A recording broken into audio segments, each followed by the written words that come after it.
Hello साथियों, once again जय हिंद आप सभी को। आज एसएससी सीएचएसएल का साथी 1 जुलाई का सभी शिफ्टों का एग्जाम खत्म हो गया है। इस वीडियो में साथी हम लोग थर्ड और फोर्थ शिफ्ट के जो जीके जीएस के क्वेश्चन पूछे गए थे सभी क्वेश्चन का एनालिसिस करने वाले हैं। साथ ही आपको बता दें, अगर आप लोग का एग्जाम आने वाले अगले दिनों में है तो साथी चैनल को सब्सक्राइब कर लीजिएगा। यहाँ आपको साथी डेली हर एक शिफ्ट का एनालिसिस इसी तरीके से कराया जाता है। आपके एग्जाम में साथी पिछले शिफ्ट का जो क्वेश्चन होता है वो बहुत ही इंपॉर्टेंट है, क्योंकि साथी हर एक शिफ्ट में आपका 4 से 5 क्वेश्चन पिछले शिफ्ट का रिपीट हो रहा है। इसलिए साथी आप लोग हर एक शिफ्ट का एनालिसिस करके जाइएगा, एग्जाम में आपको बहुत ही ज़्यादा हेल्प होगा। तो साथी हम सबसे पहले थर्ड शिफ्ट के सभी क्वेश्चन का एनालिसिस करेंगे, उसके बाद फोर्थ शिफ्ट में जो जीके जीएस के क्वेश्चन आए थे सभी क्वेश्चन का एनालिसिस करेंगे। तो आइए सबसे पहले पहला क्वेश्चन देखिए। पूछा गया था थर्ड शिफ्ट में कि नाट्य शास्त्र के रचयिता कौन है। तो देखिए साथी, नाट्य शास्त्र के रचयिता की हम बात करते हैं तो इस जानकारी का सबसे पुराना ग्रंथ जो है नाट्य शास्त्र के नाम से जाना जाता है। इसमें रचयिता जो है वो भरत मुनि हैं। तो याद रखिएगा, नाट्य शास्त्र के रचयिता कौन है, तो आप लोग याद रखिएगा भरत मुनि हैं। अगला क्वेश्चन है साथी, पूर्वी घाट की सबसे ऊंची चोटी कौन सी है। तो याद रखना साथी, पूर्वी घाट की सबसे ऊंची चोटी पूछी है तो सबसे ऊंची चोटी जो है वो महेंद्रगिरी है। कौन सी चोटी है, महेंद्रगिरी है, जो गजपति जिले की परला खेमुंडी में स्थित है। तो चोटी का नाम याद रखिएगा, महेंद्रगिरी चोटी है। नेक्स्ट क्वेश्चन आपका है, सीबीसी के वर्तमान अध्यक्ष कौन है। क्वेश्चन पूछा गया था सीबीसी के वर्तमान अध्यक्ष। देखिए साथी, सीबीसी की अगर हम बात करते हैं इसके वर्तमान अध्यक्ष कौन है, तो याद रखिएगा बैंक ऑफ महाराष्ट्र के पूर्व प्रबंध निदेशक और सीईओ श्री एएस राजीव को 9 फरवरी 2024 को भारत के माननीय राष्ट्रपति द्वारा सतर्कता आयुक्त के रूप में नियुक्त किया गया है। तो वर्तमान में सतर्कता आयुक्त कौन है, तो साथी श्री एएस राजीव हैं, इसको याद कर लीजिएगा। अगला क्वेश्चन देखिए, पूछा गया था ओलंपिक में तीरंदाजी स्पर्धा को किस वर्ष शामिल किया गया था। तो ओलंपिक में तीरंदाजी स्पर्धा को किस वर्ष शामिल किया गया था, 1972 में। तीरंदाजी प्रतियोगिता को विशेष रूप से 1972 ग्रीष्मकालीन ओलंपिक में म्यूनिख में शामिल किया गया था। तो 1972 साथी याद रखिएगा क्वेश्चन, आगे क्वेश्चन यह रिपीट हो सकता है। अगला क्वेश्चन देखिए, पूछा गया था प्राण एवं दैहिक स्वतंत्रता का अधिकार किस अनुच्छेद में है। तो देखिए साथी, प्राण एवं दैहिक स्वतंत्रता के अधिकार की बात करें अनुच्छेद 21 है। अनुच्छेद 21 प्राण और दैहिक स्वतंत्रता का संरक्षण प्रदान करता है।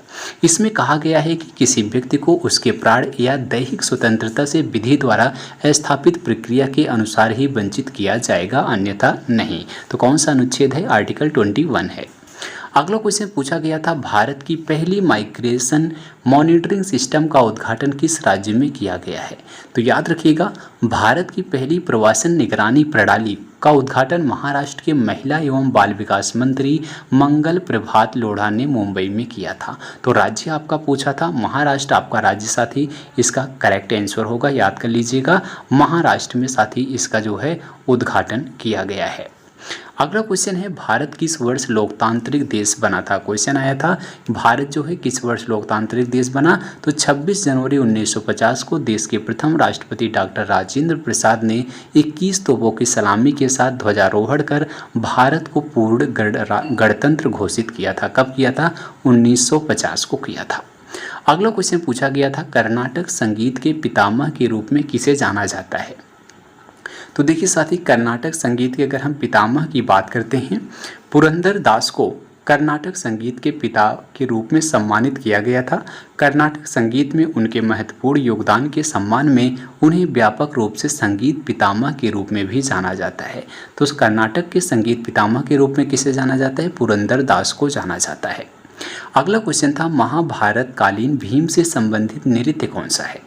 तो देखिए, महाभारत कालीन अगर हम बात करते हैं भीम से संबंधित नृत्य, तो पांडव नृत्य जो है साथी उत्तराखंड का लोक नृत्य है और यह महाभारत काल के 5 भाइयों पांडवों के जीवन से संबंधित है। तो कौन सा नृत्य है, वो आपका पांडव नृत्य है। अगला क्वेश्चन पूछा गया था चोल साम्राज्य के ब्राह्मण को दान में दी जाने वाली भूमि को क्या कहते हैं। तो साथी ये सभी क्वेश्चन आपके पिछले जो आपका एग्जाम हुआ था एसएससी सीएचएसएल का, ये सभी क्वेश्चन वहाँ पूछे गए थे। तो डायरेक्ट आपके ये सभी क्वेश्चन जो है प्रीवियस एग्जाम के पूछे जा रहे हैं। तो चोल साम्राज्य के ब्राह्मण को दान में दी जाने वाली भूमि को क्या कहते हैं, आप सबको पता होगा, इसे जो है साथी ब्रह्मदेय कहते हैं। चोल काल में ब्राह्मणों को उपहार के रूप में प्राप्त भूमि को ब्रह्मदेय के नाम से भी जाना जाता है। अगला क्वेश्चन पूछा गया था, भारत की स्वास्थ्य सेवा प्रणाली कितने स्तर पर विभाजित है। यानी इसकी स्वास्थ्य सेवा प्रणाली पूछी गई थी, कितने स्तर पर विभाजित है, 3 स्तर पर विभाजित है, जिसमें प्राथमिक स्तर पर उपकेंद्र और पीएचसी, माध्यमिक स्तर पर जो है सामुदायिक स्वास्थ्य केंद्र और तृतीयक स्तर पर मेडिकल कॉलेज और अस्पताल शामिल हैं। ये 3 स्तर जो हैं साथी स्वास्थ्य सेवा प्रणाली में जो है विभाजित हैं। अगला क्वेश्चन पूछा गया था, ड्रेन ऑफ वेल्थ पुस्तक किसने लिखी है। तो देखिए, ड्रेन ऑफ वेल्थ पुस्तक की बात करते हैं, दादा भाई नौरोजी ने यह पुस्तक लिखी है। तो याद कर लीजिएगा, दादा भाई नौरोजी इसका करेक्ट आंसर होगा। अगला क्वेश्चन पूछा गया था, फुटबॉल की गेंद का आकार कैसा होता है। यानी फुटबॉल गेंद की जो है आकार पूछा गया था। तो आपको बता दें, साइज जो है इसकी 5 जो है साइज 5, फुटबॉल का वजन 410 से 450 ग्राम होता है, यानी 14 से 16 औंस के बीच होना चाहिए, तथा इसकी परिधि की बात करें 27 से 28 इंच के बीच होती है।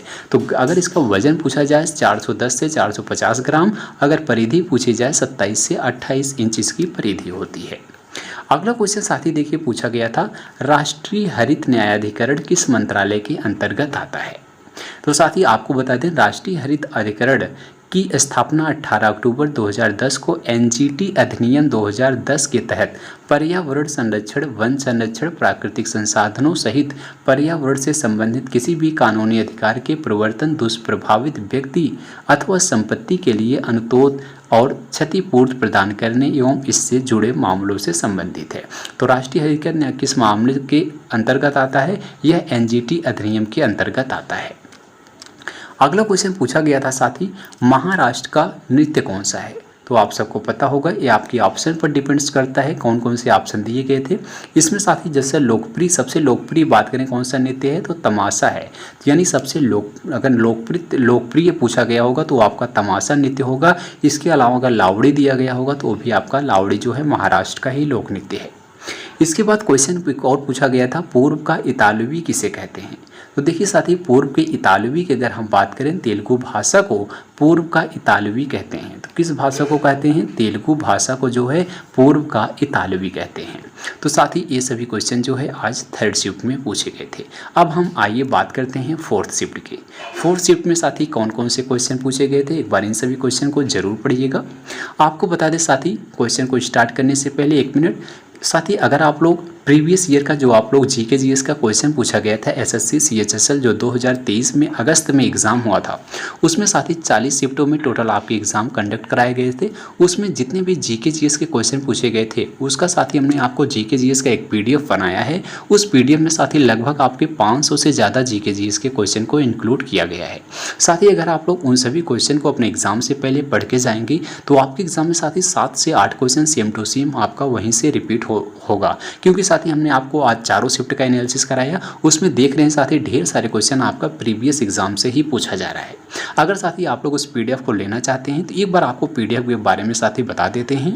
तो साथी यह पीडीएफ आपका अगस्त 2023 का है, यानी साथी जो 2023 के अगस्त महीने में आपका एसएससी सीएचएसएल का एग्जाम हुआ था उसके क्वेश्चन पेपर हैं। तो इसमें साथी आपके 40 शिफ्ट का एग्जाम हुआ था। 40 शिफ्टों में लगभग साथी आपके 500 से ज़्यादा जीके जीएस के क्वेश्चन पूछे गए थे। तो इस पीडीएफ में आपको साथी 500 से ज़्यादा जीके जीएस के क्वेश्चन साथी हिंदी माध्यम में दिए गए हैं। सभी प्रश्नों के उत्तर जो हैं साथी वो एक्स्ट्रा फैक्ट के साथ दिए गए हैं। यहाँ से साथी आपके एग्जाम में जो है हर एक शिफ्ट में 6 से 7 क्वेश्चन डायरेक्ट देखने को मिल रहा है। अगर साथी इस पीडीएफ को आप लोग लेना चाहते हैं तो इस दिए गए व्हाट्सएप नंबर पर आप मैसेज करके मात्र साथी 20 रुपये के न्यूनतम शुल्क में इस पीडीएफ को प्राप्त कर सकते हैं। तो साथी पीडीएफ लेने के लिए व्हाट्सएप नंबर पर मैसेज कीजिएगा, सभी जानकारी आपको मिल जाएगी। तो आइए साथी अब हम लोग पहले क्वेश्चन को देखते हैं। पहला क्वेश्चन इसमें पूछा गया था, विक्रमशिला विश्वविद्यालय किसने बनवाया था। तो देखिए विक्रमशिला विश्वविद्यालय की अगर हम बात करते हैं, विक्रमशिला भारत का एक प्रसिद्ध शिक्षा केंद्र विश्वविद्यालय था।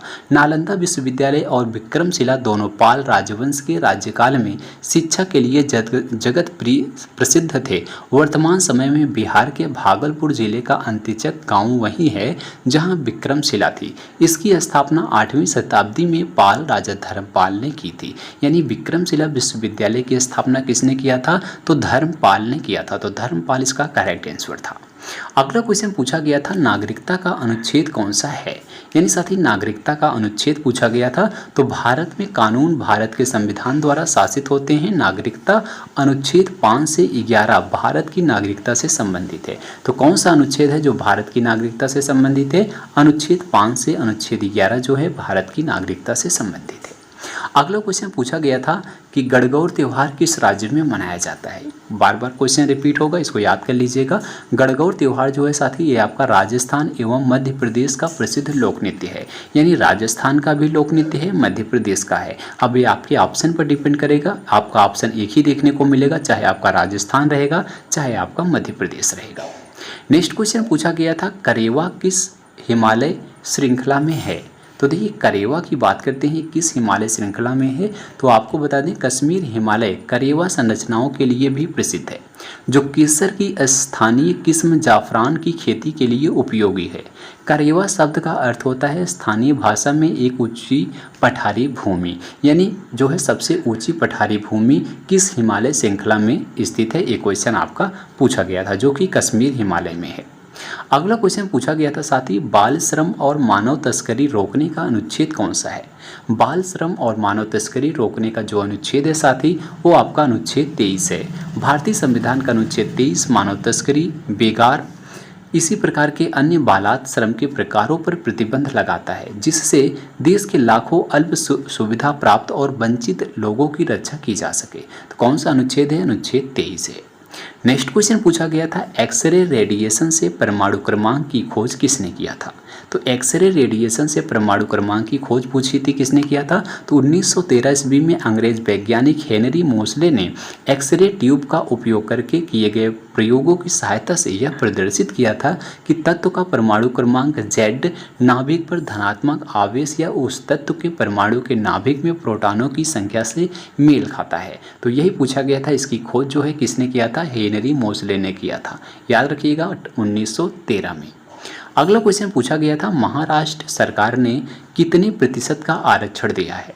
तो देखिए सरकार ने एक महत्वपूर्ण फैसले में सरकारी नौकरी और शैक्षणिक संस्थानों में मराठों को 16%, मुस्लिमों को 5% आरक्षण देने की घोषणा की है। इसी के साथ राज्य में आरक्षण 73% तक पहुंच गया है। तो यहाँ से आपका एक क्वेश्चन आया था। नेक्स्ट क्वेश्चन साथ ही पूछा गया था पहली महिला कैप्टन शिवा चौहान कहाँ पर पोस्ट हुई हैं। तो देखिए कैप्टन अगर हम शिवा चौहान की बात करते हैं, दुनिया के सबसे ऊंचे युद्ध क्षेत्र सियाचिन में कठोर ट्रेनिंग को पूरा करने के बाद कुमार पोस्ट में तैनात होने वाली पहली महिला अधिकारी बनी हैं। कौन सी हैं वो साथी? सियाचिन में जो है वो ट्रेनिंग पूरा करने के बाद साथी वो कहाँ पर तैनात है? कुमार पोस्ट में तैनात होने वाली पहली महिला अधिकारी बनी हैं। अगला क्वेश्चन पूछा गया था साथी मायाधर किस नृत्य से संबंधित हैं, यानी गुरु मायाधर राउत की अगर हम बात करते हैं किस नृत्य से संबंधित हैं, तो एक भारतीय शास्त्रीय ओडिसी नर्तक, कोरियोग्राफर और गुरु हैं। तो मायाधर किस नृत्य से संबंधित हैं? तो ओडिसी इसका फ्रेंड्स बिल्कुल करेक्ट आंसर था। तो साथ ही ये सभी क्वेश्चन जो है आज 3rd और 4th शिफ्ट में पूछे गए थे। जो क्वेश्चन हमें प्राप्त हुए हमने आपको सभी क्वेश्चन को बताने का प्रयास किया। वीडियो अगर आपको अच्छी लगी हो तो एक बार वीडियो को लाइक ज़रूर करना, और अगर आप इसी तरह से SSC CHSL का हर एक शिफ्ट का डेली एनालिसिस करना चाहते हो तो चैनल को साथ ही सब्सक्राइब जरूर कीजिएगा। मिलते हैं अगली वीडियो में साथी, तब तक के लिए जय हिंद जय भारत।